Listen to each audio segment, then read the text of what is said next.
Jeff came in the garage first, and we told Jeff to go up to his hauler and just sit in there because it was pretty heated.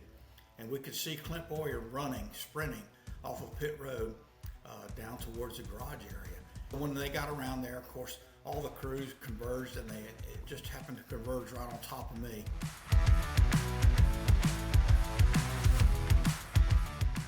All right, so we are here with Mike Lentz, former NASCAR Security team member. Mike, first of all, thanks so much for taking the time.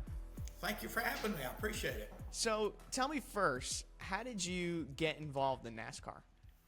Oh, my goodness. I knew the former security director there, Tim Christine, and I was director of security for NHRA drag racing.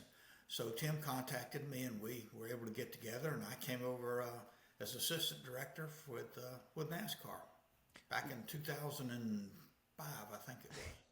What were like your roles and responsibilities on the job? Well, it was supposed to be a learning process, but about 6 months after I came on board, Tim left for another job with the Washington Redskins, so I kind of inherited it, and I was there till December of 2020. And our responsibility was obviously the name brand of NASCAR, the security of all the drivers and team members, and our executives. And any NASCAR-sponsored event, we were responsible for the security. I mean, there's a lot of moving pieces on a race weekend, and I know you know that probably more than anybody. How difficult is it to manage security at a racetrack, making sure people aren't where they're not supposed to be, pit road? How difficult of a task was it sometimes? It's like managing cats, but the tracks really stepped up, and they provided a lot of our security and background for us that we needed, because there was only like 6 or 7 of us in NASCAR security. So we spread ourselves pretty thin, and we relied heavily on the racetracks to provide that security for us. 6 versus everybody else. That seems like That's a difficult task. Yeah. But okay, so the season's going to start, and now I'm sure you on the outside of things, there's an entertainment aspect. When drivers get into it on track, they get angry, they fight, that's exciting. But for you guys, that was your job to keep everyone safe, break things up. I first just want to know, because it always seems like there's a NASCAR security team member right there when a fight's about to break out. So how did you even know when a fight was going to happen? Well, we relied on the tower, and the tower helped us out quite a bit because they could hear all the transmission from all the teams.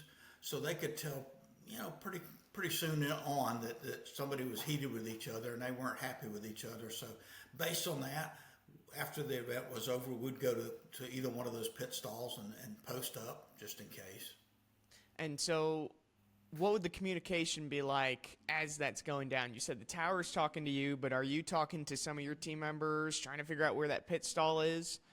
Absolutely. Well, we usually knew where the pit stall was, and the tower would tell us where the pit stall was located, and our team would be communicating with each other, and we'd be gathering track law enforcement and other people. And what we asked law enforcement to do is just keep the fans and everybody else away, and my team and the officials would intervene in the disagreement.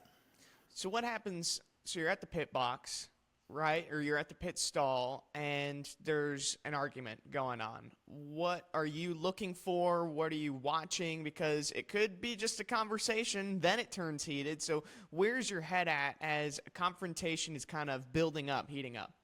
Well, leading up to that, we go have a conversation with the pit crew prior to the race being over and just ask them to calm down a little bit. We know they're upset, and just work with us a little bit. And then obviously, the guys want to talk and argue and carry on, that's fine. But when they put their hands on each other, that's kind of when we would intervene. So there's a conversation with pit crew members. Absolutely. And because that was a big point of contention at the All-Star race last year when some of Kyle Busch's pit crew members got into the scuffle as well. So from your guys' perspective, do you want those pit crew members to stay completely out of it? Is it just a driver versus driver, conversation? Is that what the message is from you guys? Ideally, that would be the thing to do. But as you well know, when the drivers get past that conversation point and put their hands on each other, then the crew steps in because that's their livelihood. Sure. If a driver gets injured, now they're out of a job. So you kind of got to look at it from their perspective too. So when a driver, they get their hands on each other, how do you break something like that up? Well, sometimes it's easier said than done. I remember one of the first disagreements I got into. I grabbed a crew member to move him away, and I thought I had him by the leg, and in reality, I had him by the arm. These guys are huge, and you just can't manhandle them around. So a lot of our conversation with the team members were, please remember what my face looks like. If I grab a hold of you, don't hit me, just walk away. So it's tough. When the drivers get a hold of each other, we just try to get in there and pull them apart. And usually you got some officials there, you got other team members there, and a lot of times the crew will help. What was that first fight? Do you remember what it was? I do. It was Phoenix, and it was one of the last playoff races when Phoenix was in that position, and it was Jeff Gordon and Clint Bowyer. And Jeff Gordon and Clint Bowyer got together on the racetrack, and whatever happened, I don't know. But at the end of the day, when the race was over, Clint Bowyer didn't make the playoffs. And so Clint Bowyer wanted to have some words with Jeff. Jeff came in the garage first, and we told Jeff to go up to his hauler and just sit in there because it was pretty heated. And we could see Clint Bowyer running, sprinting off of pit road down towards the garage area. And they had one of those big screen TVs, so we could watch the whole thing. And surprisingly to me, the cameraman with that big heavy camera kept up with Clint the whole way, which was crazy. So when they got around there, of course, all the crews converged, and it just happened to converge right on top of me. And at the time, I was wearing a white long-sleeve shirt, and I ended up on the ground underneath this whole pile. And when everybody saw me fall down, all the crews backed up like, whoa, wasn't me. And that was what it was. But my shirt was nasty. My partner, his glasses were crooked, and his hair was messed up. But it was, that was the first one. And did you get hurt? I mean, No, getting didn't trampled. get hurt. Just was embarrassed because I fell down. I don't know if embarrassed. I mean, heck, you just said these crew guys can be big and They're strong. I mean, huge. you can get caught up in something like that quick. Yeah, they're huge. You got wearing these big helmets, and it doesn't take one of them just a minute to bump you and knock you over. So where were you when the whole Clint Bowyer, Jeff Gordon fight went down? You said the garage, but were you more towards Jeff Gordon's hauler? Well, actually, we were out on pit road when the tower said, "Hey, we're going to have some issues." So we went back to Gordon's hauler that was in the garage, and we asked Jeff to go up in the hauler to kind of give us a little buffer there, and so when they did that, then like I said, we saw Clint running towards the garage, so we knew we had problems. We communicated with the security and told them once Clint Bowyer and his guys got by to close the gate, keep everybody out of the garage, and that helped us a lot too. So it kept a lot of the fans and other people off pit road from getting in there in the middle of it till we could get it all under control. What were some other ones? That was your first one. Was there one that stands out as this was crazy? I was right in the middle of this. That was the one because I was in the middle of all of it. Yeah. And I learned a lot from that. I learned that the crew guys were big and strong, and let them handle it first, and then we'll clean up afterwards. I know there was one in Kansas, and I remember seeing you on TV. I think it was an Xfinity race, Tyler Reddick versus Cole Custer. I think you're right in the middle of that. Yeah, remember that one? I remember that. I mean, I remember the event. I don't remember a whole lot of the particulars on it. And but there was another one in Kansas with Richard Childers and Kyle Busch. And That was a truck race. That's right. And I remember Richard telling Kyle, if you wreck one of my trucks, I'm going to beat your ass. Well, he did, and sure enough, after the race, it's like, hey guys, you need to head over to the truck garage because I think Richard's heading that way. And by the time we got there, of course, I guess it's famous now, Richard had punched Kyle or whatever happened over there. So Richard says, okay, I'm ready to go to the hauler with you. So I got there in time to take Richard to the hauler. But again, it was one of those deals. So you took Richard to the hauler after this all went down.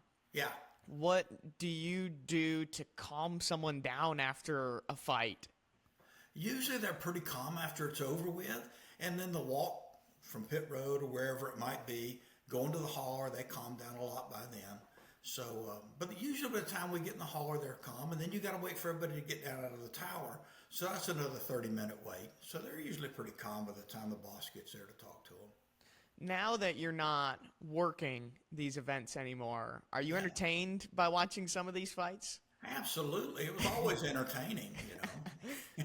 And in fact, when we got so strict on them there for a while, and Robert Pemberton came out and he said, "Have at it, boys," and made that video, and I don't know when that was, but it's like, oh God, here we go.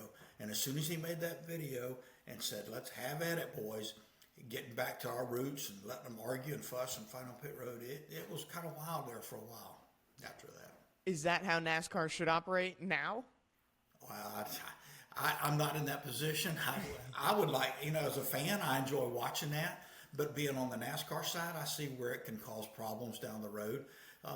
You get a lot of injuries. Team guys can get hurt, and they're done for their career. I understand that. But arguing and fighting has been going on forever. And I don't know that it's ever going to stop. Guys are going to get angry. They have short temper, especially at Bowman Gray, for crying out loud. That's right. Yeah. I mean, what type of stuff? I was talking to Matthew Dillner, who knows Bowman Gray real well, and he said all the fights, they happen behind the field house. So maybe that's where everyone's got to go this week. Do you expect tempers to be flaring at the Clash? Absolutely. At Bowman Gray, yeah, it's a flat track and it's short. And, yeah, I expect it to happen. Well, awesome. Mike, thank you so much for taking the time and letting us into your world and telling us a little bit of what it was like, because there are so many questions. Everyone wants to know, how do you know where to go when a fight breaks out? And I think we learned a lot. The eyes in the sky, they know.